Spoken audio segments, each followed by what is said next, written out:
পূর্বে নির্ধারিত একটি বৈঠক আমরা কিছুক্ষণ আগেই আমরা সমাপ্ত করেছি। আমাদের আজকের বৈঠকের মূল উদ্দেশ্য ছিল যে বাংলাদেশ টেলিকম রেগুলেটরি কমিশনে বসেছিলাম আমরা।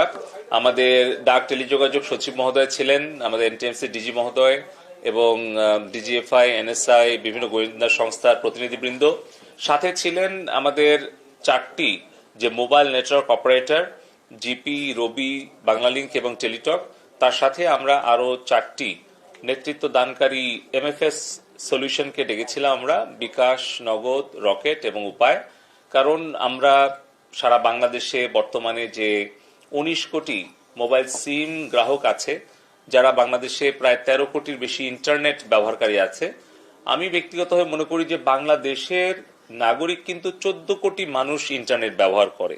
বাংলাদেশের ভূখণ্ডে বসে বাংলাদেশে mobile network, fixed broadband connectivity মিলিয়ে 13 কোটি, কিন্তু বাংলাদেশের বাইরে যে 1 কোটি প্রবাসী ভাই বোনেরা থাকে, তারাও কিন্তু মোবাইল ফোন ব্যবহার করে এবং ইন্টারনেট ব্যবহার করে। তো সেই ক্ষেত্রে কিন্তু বাংলাদেশের বলতে গেলে 14 কোটির ওপরে মানুষ ইন্টারনেট ব্যবহার করে। তো আপনারা জানেন যে গত 17 জুলাই থেকে 27 জুলাই, আজকে 28 জুলাই, এই 10 দিন সময়ের মধ্যে আমাদের বিভিন্ন পর্যায়ে মোবাইল নেটওয়ার্ক 4G এটা আমরা অনেক ক্ষেত্রে সাময়িকভাবে কিছু কিছু জায়গায় 17 এবং 18 তারিখে আইন শৃঙ্খলা রক্ষাকারী বাহিনী এবং গোয়েন্দা সংস্থার অনুরোধ এবং নির্দেশনা পরামর্শ সাপেক্ষে আমরা বিটিআরসি থেকে, এনটিএমসি থেকে প্রযুক্তিগত সহায়তা প্রদান করি। সেটা হচ্ছে নিরাপত্তা এবং শৃঙ্খলা রক্ষার স্বার্থে কিছু কিছু জায়গায় সাময়িকভাবে।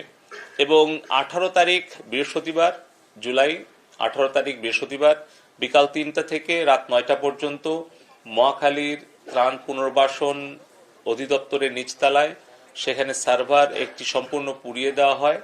এখানে আপাতত তথ্য উপাত্ত এবং বিভিন্ন প্রযুক্তিগত বিশ্লেষণে দেখা যাচ্ছে যে সেখানে বেশ কিছু চিহ্নিত সন্ত্রাসী যারা ইতিমধ্যে গ্রেপ্তার হয়েছে, তাদের কাছে তথ্য উপাত্ত সংগ্রহ করেছে আমাদের আইন শৃঙ্খলা রক্ষাকারী বাহিনী।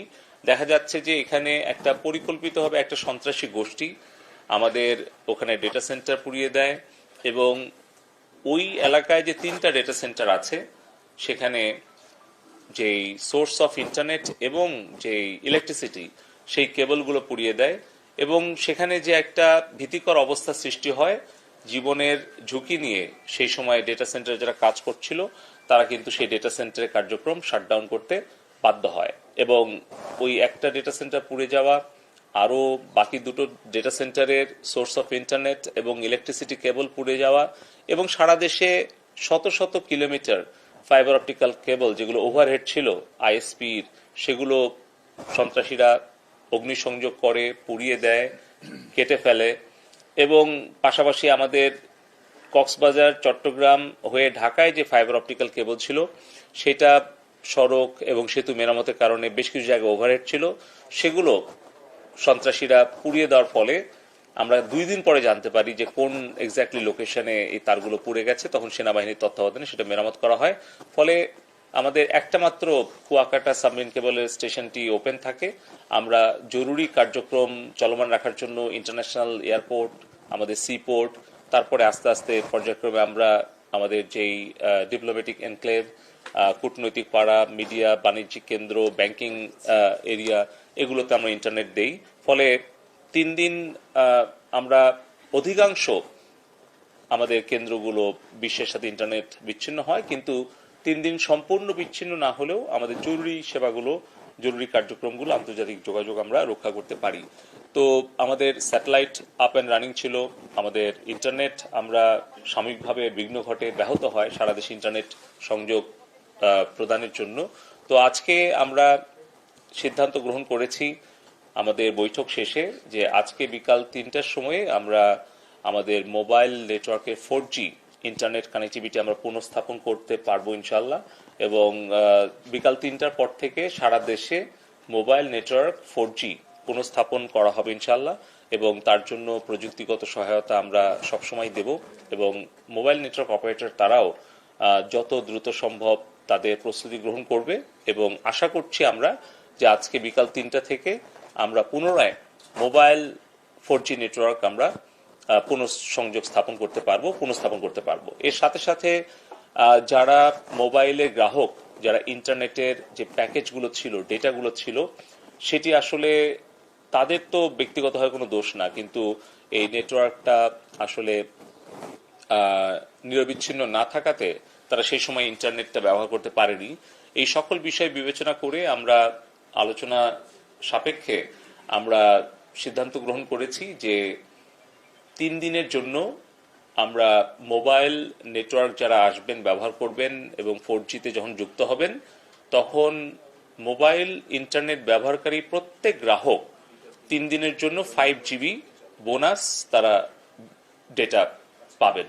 এটা হচ্ছে বোনাস ডেটা।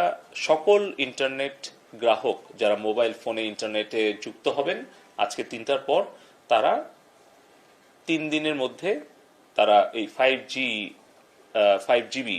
5GB ডেটাটা প্যাকেজটা তারা বোনাস হিসেবে পাবেন। এই বিষয়ে মোবাইল নেটওয়ার্ক অপারেটর তারা সবাই সম্মত হয়ে গেছেন দীর্ঘ আলোচনা শেষে। তো এই হচ্ছে আজকের দুটো আমাদের জরুরি ঘোষণা ছিল। মাননীয় প্রধানমন্ত্রী জননেত্রী শেখ হাসিনার সুযোগ্য নেতৃত্বে আমরা দ্রুতই ইনশাআল্লাহ আমাদের সার্বিক পরিস্থিতি আমরা স্বাভাবিক পর্যায়ে নিয়ে আসতে পারবো এবং আমাদের সকল কার্যক্রম আসলে এখন ইন্টারনেটের ওপরে অনেকটাই নির্ভরশীল। আমরা বলতে গেলে আমাদের শিক্ষা, স্বাস্থ্য, বাণিজ্য এবং আমাদের সকল কার্যক্রম, আর্থিক লেনদেন সবকিছুই আসলে এখন ইন্টারনেট নির্ভর হয়ে গেছে। মাননীয় প্রধানমন্ত্রী শেখ হাসিনার সুযোগ্য নেতৃত্বে মাননীয় আইসিটি উপদেষ্টা সজীব অজয় জয় ভাইয়ের তত্ত্বাবধানে আমরা ডিজিটাল বাংলাদেশ সফলভাবে বাস্তবায়ন করেছিলাম বলেই আজকে কিন্তু এই ডিজিটাল বাংলাদেশের প্রযুক্তির সেবাটা সকলে পাচ্ছে। আমরা আগামী দিনে আমাদের এই সেবাগুলো আরো সম্প্রসারিত করতে চাই এবং আমরা আশা করছি দেশের সকল জনগণ মাননীয় প্রধানমন্ত্রী জননেত্রী শেখ হাসিনার পাশে থেকে আমাদের আইন শৃঙ্খলা রক্ষা করার জন্য এবং এই সকল সন্ত্রাসী দেশদ্রোহীদের বিরুদ্ধে ঐক্যবদ্ধ হয়ে প্রতিহত করার জন্য সরকারের পাশে থাকবে, সহযোগিতা করবে। এই প্রত্যাশা রেখেই আমাদের আজকের সংবাদ সম্মেলন এখানেই সমাপ্ত ঘোষণা করছি। জয় বাংলা, জয় বঙ্গবন্ধু।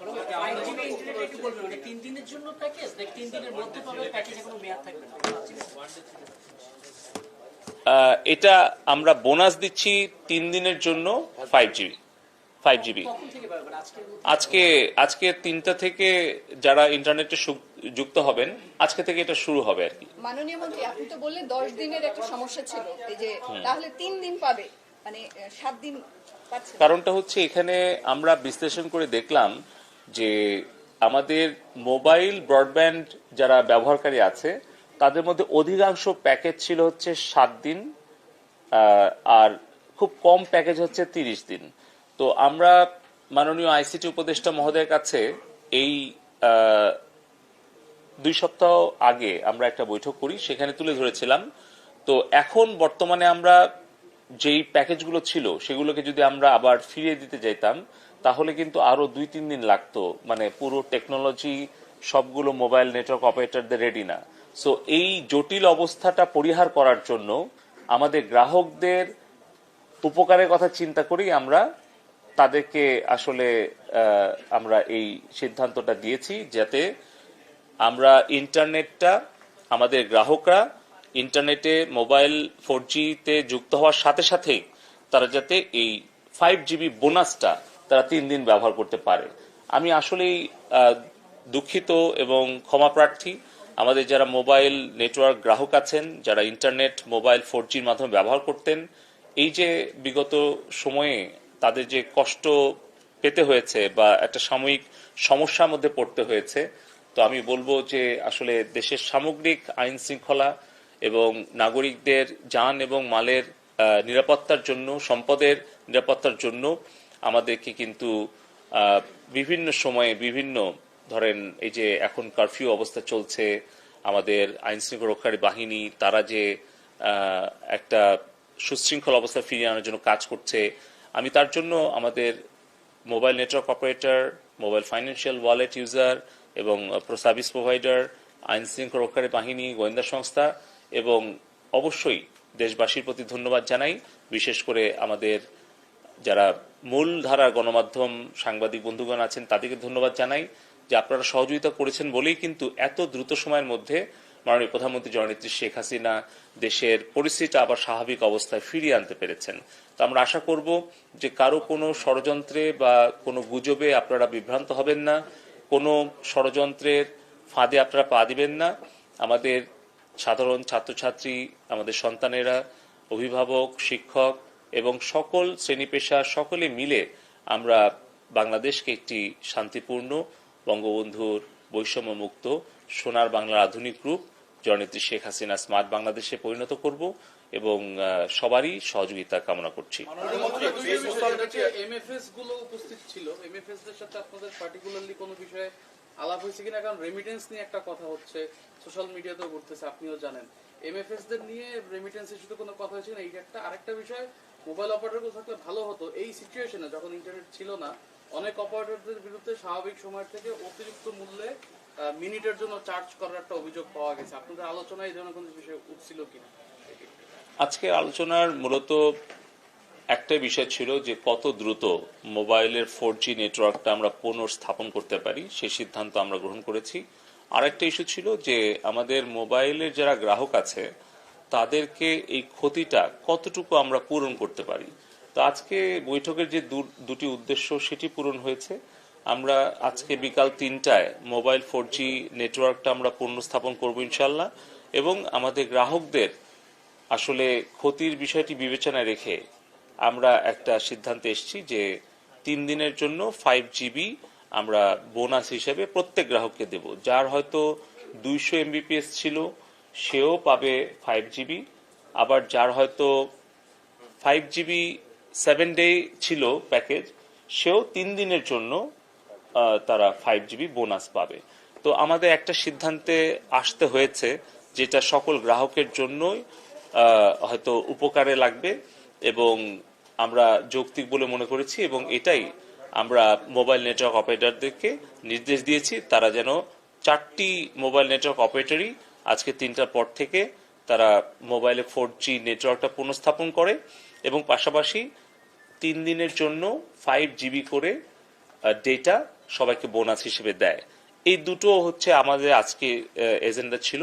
আর বাকি বিষয়গুলো আমরা খুব দ্রুতই আবারও বসবো, কারণ আমরা পুরো 10 দিনের যে নেটওয়ার্ক কখনো কোথাও কিছুটা ছিল না, আমাদের ব্রডব্যান্ড কতটুকু কার্যকর ছিল কতটুকু কার্যকর ছিল না, বা এই সময়টুকুতে রেভিনিউ কেমন এসছে অথবা কোন প্যাকেজে কেমন হয়েছে, আমরা আশা করছি আগামী 2-1 মাসের মধ্যেই আমরা আবার একটা গণশুনানি করব এবং আগামী হয়তো 2-1 সপ্তাহের মধ্যে আমরা আমাদের স্টেক হোল্ডারদের সাথে আবার বসে আমাদের পরবর্তী করণীয় কৌশল আমরা নির্ধারণ করব। ফেসবুক আর ইন্টারনেট সবচেয়ে বেশি তথ্য বিভ্রান্তি ছড়ায় ফেসবুক আর ইউটিউব। জি, আমরা সরকারের পক্ষ থেকে সেটা বলা হয়েছে, আমরা সেটাও দেখেছি।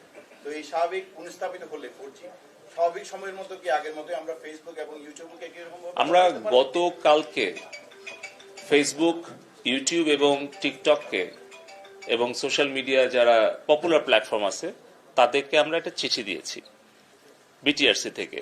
আমরা চিঠিতে লিখেছি যে গত 1 মাসের আমাদের দেশে ঘটে যাওয়া বিভিন্ন অনাকাঙ্ক্ষিত সহিংসতা এবং বিভিন্ন ধরনের যেই প্রচার, গুজব, আপনি যেটা যথার্থই বলেছেন যে গুজব, মিথ্যা অপপ্রচার, এগুলো ছড়িয়ে যে বিশৃঙ্খল অবস্থা সৃষ্টি করেছে একদল ষড়যন্ত্রকারী, সেগুলোর বিভিন্ন প্ল্যাটফর্ম, বিভিন্ন কন্টেন্ট আমরা তাদেরকে বিভিন্ন সময় পাঠিয়েছি, কিন্তু যতটুকু তারা কন্টেন্ট টেক ডাউন করেছে, যতগুলো প্ল্যাটফর্ম তারা ব্লক করেছে, সেই সংখ্যাটা অতি নগণ্য এবং এটা অগ্রহণযোগ্য আমাদের কাছে। এবং আমরা বলেছি যে বাংলাদেশের সংবিধান, বাংলাদেশের আইন এবং ফেসবুক, ইউটিউব, টিকটক তাদের নিজস্ব যে কমিউনিটি স্ট্যান্ডার্ড এবং তাদের যে পলিসি, সেগুলো তারা নিজেরা মেনে সংবিধান অনুসরণ করে আইন মান্য করে বাংলাদেশে তারা কি সাইবার স্পেসটা ব্যবহার করতে চায়, নাকি বাংলাদেশের সংবিধান ভঙ্গ করে, আইন ভঙ্গ করে তাদের নিজেদের দেওয়া কমিউনিটি স্ট্যান্ডার্ড অমান্য করে তারা বাংলাদেশে প্রচার করতে চায়। তারা কি বাংলাদেশের জন্য তারা ভিন্ন ধরনের পলিসি অ্যাপ্লাই করেছে, নাকি তারা America, Myanmar, India, Sri Lanka, Singapore, অন্যান্য দেশে, তারা ইউরোপ, আমেরিকাতে, এশিয়াতে অন্যান্য দেশে যেভাবে তারা তাদের পলিসিগুলো অ্যাপ্লাই করে সেই স্ট্যান্ডার্ড কি তারা নিজেরা আমাদের বাংলাদেশের জন্য মানছে, নাকি ভিন্ন ভিন্ন অবস্থান নিচ্ছে?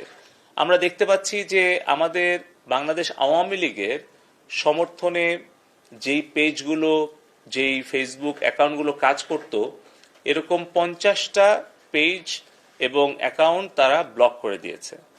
কিন্তু একই ধরনের কাজ বিএনপির ভেরিফাইড পেজ থেকে কিংবা বিএনপির যে সাজাপ্রাপ্ত সন্ত্রাসী তারেক জিয়া বিদেশ থেকে ইউটিউবে বা ফেসবুক লাইভে এসে যে সকল বক্তব্য দিচ্ছে সেগুলো কেন ব্লক করা হচ্ছে না, সেই কন্টেন্টগুলো কেন টেক ডাউন করা হচ্ছে না?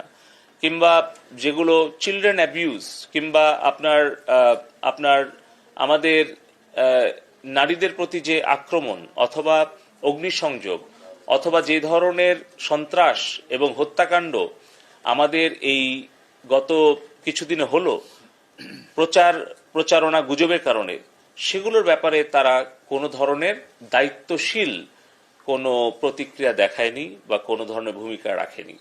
আপনারা জানেন, সংবাদ মাধ্যমে যারা মূলধারায় আছেন, যে কিভাবে দুজন ছাত্র মারা গেছে এই অপপ্রচার শুরু করা হলো ফেসবুকে, কিন্তু সেটাকে কোনোভাবে এটা মিস ইনফরমেশন বলে ফ্ল্যাগও দেওয়া হয়নি এবং তার প্রেক্ষিতে আন্তর্জাতিক কিছু গণমাধ্যম সেইটা নিউজ করে এবং কিছু দেশের মুখপাত্র সেটাকে তারা স্বীকৃতি দেয় এবং তার প্রেক্ষিতে পুরো দেশে এই ফেসবুকের গুজব, মিথ্যা তথ্য ছড়িয়ে যখন উস্কানি দেওয়া হয়, তার প্রেক্ষিতে কিন্তু তার বেশ কয়েক ঘন্টা পর আরো 5 জনের মৃত্যু হয়।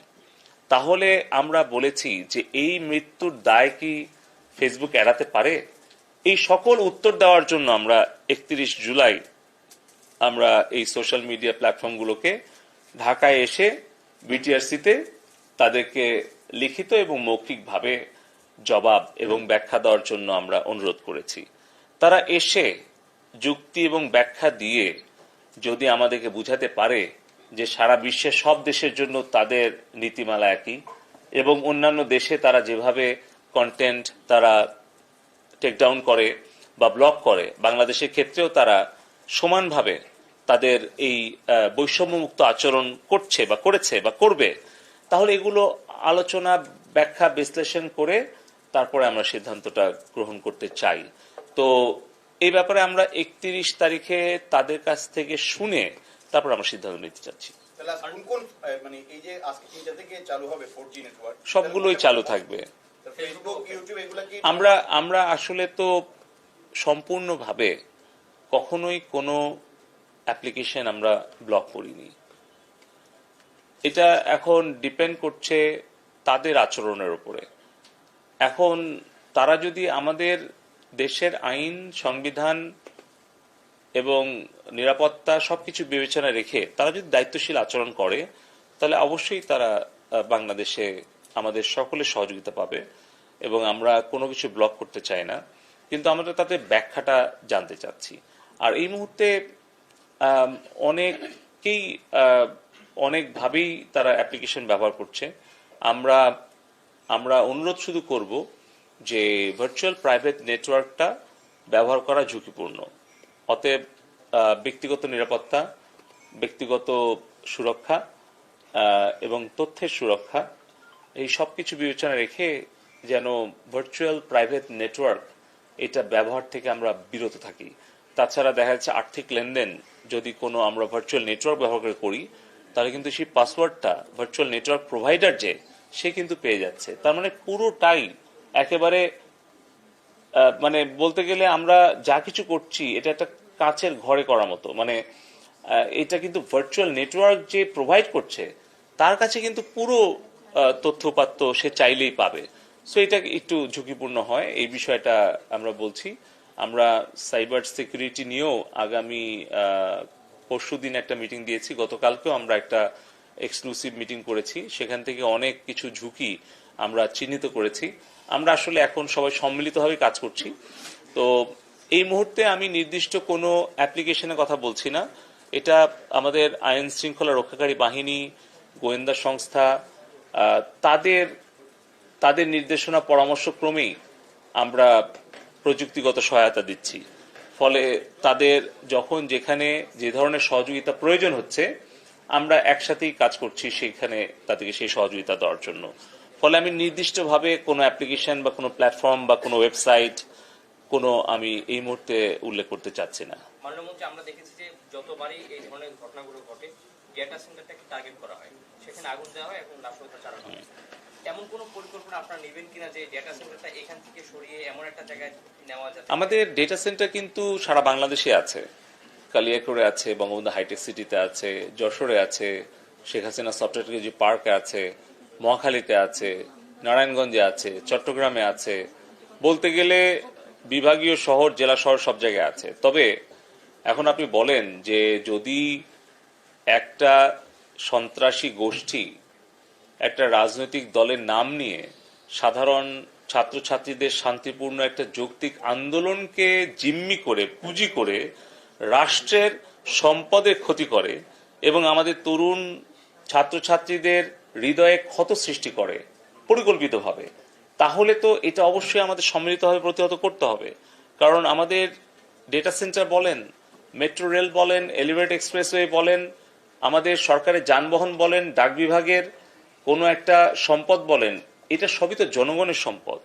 তো আমাদের একদিকে যেরকম কঠোর আইনের প্রয়োগ এবং আমাদের এই বিষয়ে সচেতনতা তৈরি করতে হবে, অপরদিকে কিন্তু আমাদের প্রত্যেককেই দায়িত্বশীল আচরণ করতে হবে।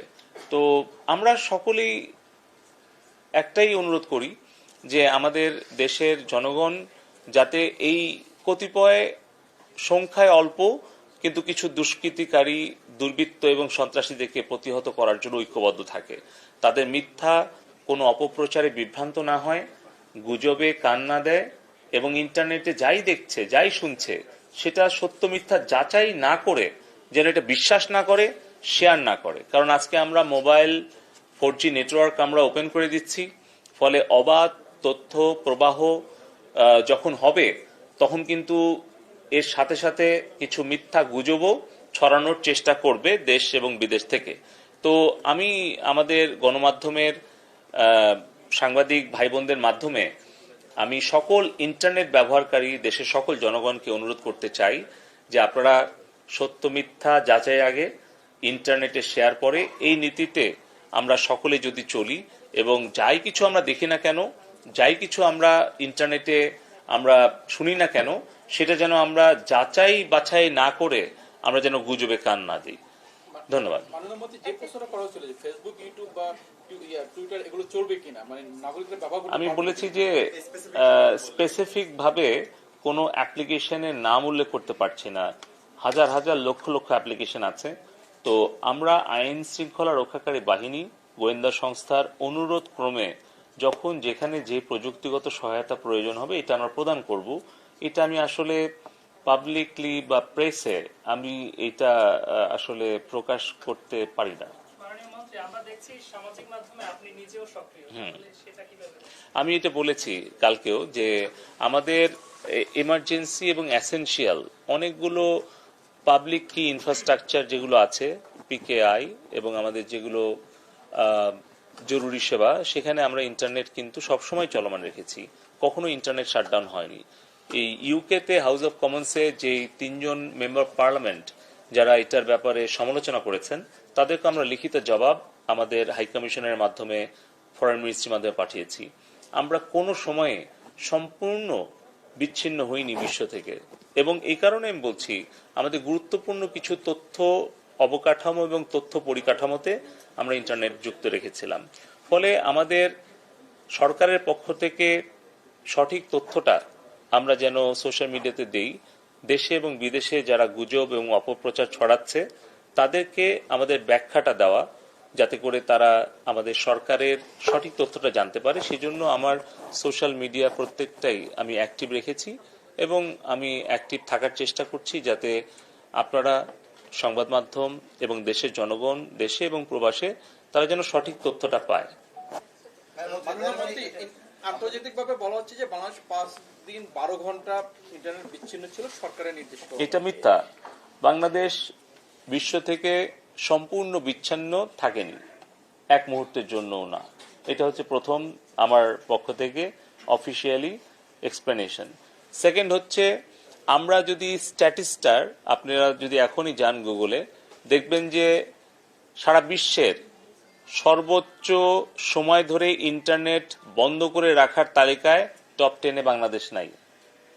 আপনি এখন যান, সার্চ করেন স্ট্যাটিস্টার, আপনি ওয়েবসাইটে যান, বিশ্বে 200টা দেশের মধ্যে সবচেয়ে বেশি সময় ধরে ইন্টারনেট বন্ধ রাখার যে পরিসংখ্যানটা আছে সেখানে টপ 10-এ কিন্তু বাংলাদেশ নাই।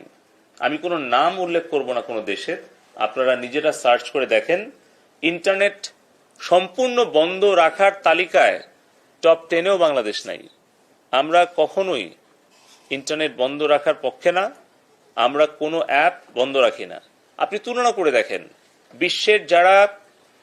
বিশ্বের যারা মানবাধিকারের বড় বড় প্রবক্তা, যারা বিশ্বে মানবাধিকারের পক্ষে বড় বড় বক্তব্য দেয়, কথা বলে, সেই সকল দেশের বিশেষ পরিস্থিতিতে কবে কখন কতক্ষণ ইন্টারনেট তারা শাটডাউন করে রেখেছিল।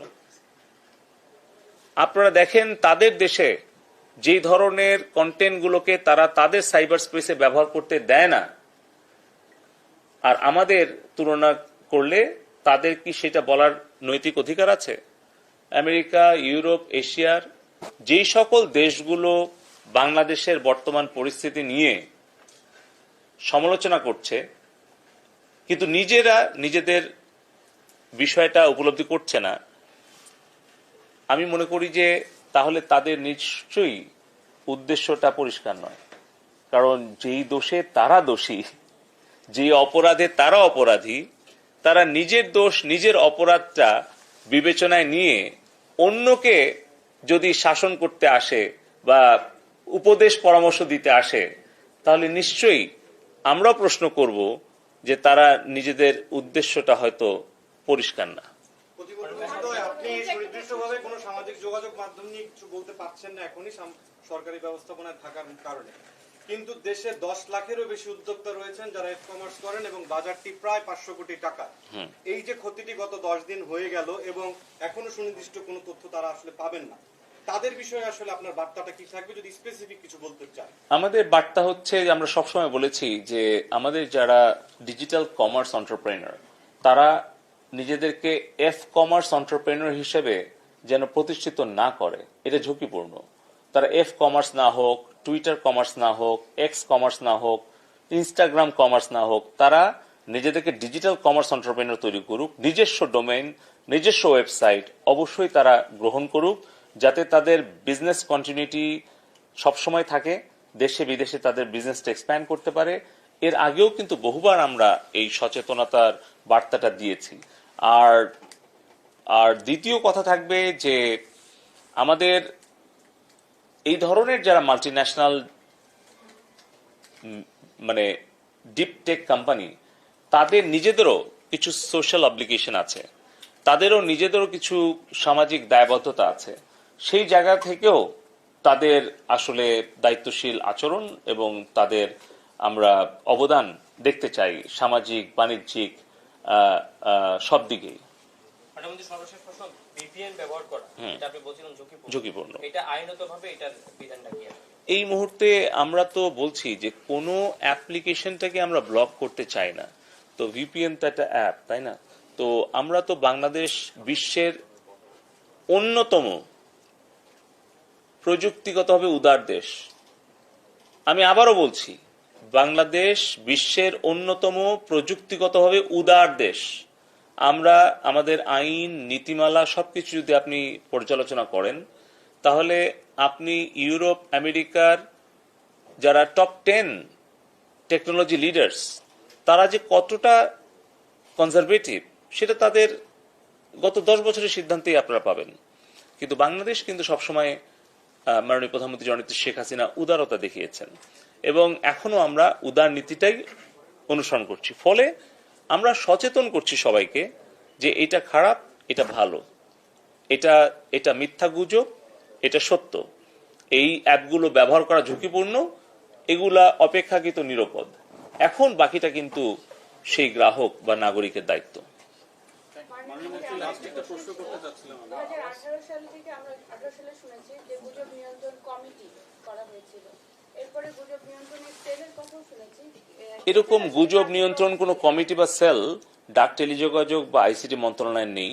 আমরা আরেকটা গুজব দেখছি যে আইসিটি প্রতিমন্ত্রীর নেতৃত্বে 6 লাখ সাইবার যোদ্ধা তৈরি করার জন্য শত কোটি টাকার প্রজেক্ট নেওয়া হয়েছে, লুটপাট হয়েছে। এগুলো রাজনৈতিক প্রতিহিংসা এবং অপপ্রচারকারীদের ষড়যন্ত্র ছাড়া অন্য কিছুই না। এরকম কোনো অস্তিত্বও নাই। এরকম ডাক টেলিযোগাযোগ এবং তথ্য প্রযুক্তি মন্ত্রণালয়ের আওতায় কোনো গুজব প্রতিরোধ কমিটি নাই, কোনো সেল নাই, এ ধরনের কোনো প্রকল্প নাই, বা আমাদের এরকম কোনো ঘোষিত 6 লক্ষ সাইবার যোদ্ধাও নাই। এটার ব্যাপারে আমি ব্যক্তিগতভাবে এবং আমাদের মন্ত্রণালয় এই ব্যাপারে অবহিত নই, এবং এটা আমি আবারও দায়িত্ব নিয়ে বলছি, এ ধরনের কোনো অস্তিত্ব নেই। কিন্তু গুজব নিয়ে যেহেতু এত কিছু হচ্ছে, ইন্টারনেটকে শাটডাউন করা হচ্ছে, আমাদের আর্থিক এত ক্ষতি হচ্ছে, সেক্ষেত্রে আপনাদের এটার বিষয়ে কোনো উদ্যোগ নেওয়ার পরিকল্পনা আছে? আমাদের পরিকল্পনা আছে। ইন্টারনেট যেটা আছে, ইন্টারনেট সেটা চালু রাখার বিষয়ে ইন্টারনেট চালুই আছে, ইন্ট্রানেট চালু আছে। আমাদের 18,000 সরকারি দফতর ইন্ট্রানেটে সিঙ্গেল নেটওয়ার্কে সংযুক্ত। আমাদের 64টা জেলা প্রাইম মিনিস্টারের দফতরের সাথে ইন্ট্রানেটে যুক্ত, এবং আমাদের ব্যাংকিং সেক্টর যেগুলো এসেনশিয়াল সেগুলো ইন্ট্রানেটে যুক্ত। আর বাকি আমি সামরিক বাহিনী বা গোয়েন্দা সংস্থা বা আইন শৃঙ্খলা রক্ষাকারী বাহিনীর ব্যাপারে আমি জানি না, জানলেও এটা পাবলিকলি বলবো না।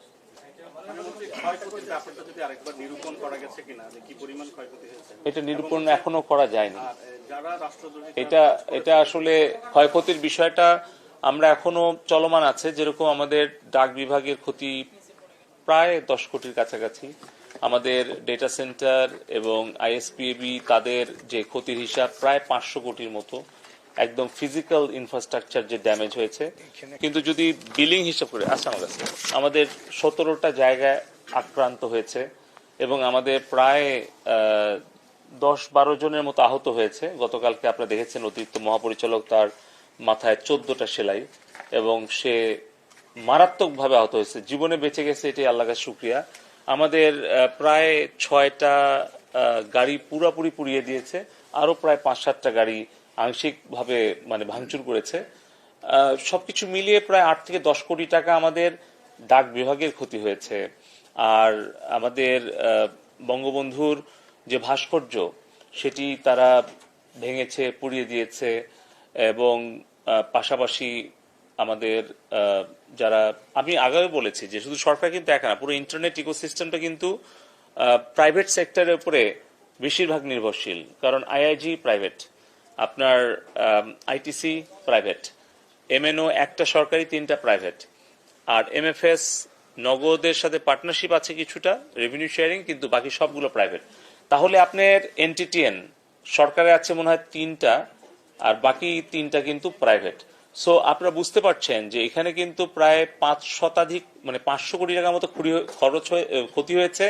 Data centre, switch, server, fibre optical কেবল, এগুলো। আর প্রায় 1000 কোটি টাকার মতো বিলিং কিন্তু তারা এখনো করতে পারে নাই। ফলে এখানে আমি বলতে পারি যে মোটামুটি সরকারি বেসরকারি মিলিয়ে আমাদের ডাক টেলিযোগাযোগ এবং আইসিটি সেক্টরের প্রায় 1000 কোটি টাকার উপরেই ক্ষতি হয়ে গেছে।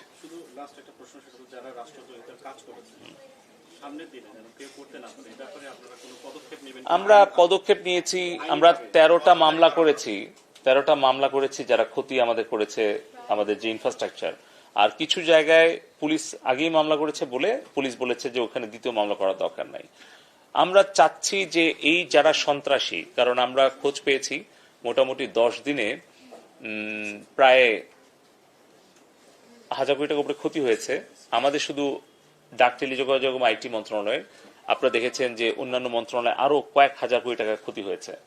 তো এখন আমরা দেখলাম যে 15 থেকে 18 এই 3 দিনের মধ্যেই ঢাকাতে বহিরাগত সিম কার্ডের আবির্ভাব হয়েছে এবং সেটার সংখ্যাও কিন্তু প্রায় 50,000 থেকে 1 লাখ। তার মানে বহিরাগত সন্ত্রাসীরা এসে এই ঢাকার বিভিন্ন স্থাপনা এবং ঢাকার পার্শ্ববর্তী গাজীপুর নারায়ণগঞ্জে মারাত্মকভাবে তারা সুসংগঠিত হয়ে তারা কিন্তু পরিকল্পিতভাবে অ্যাটাক করেছে।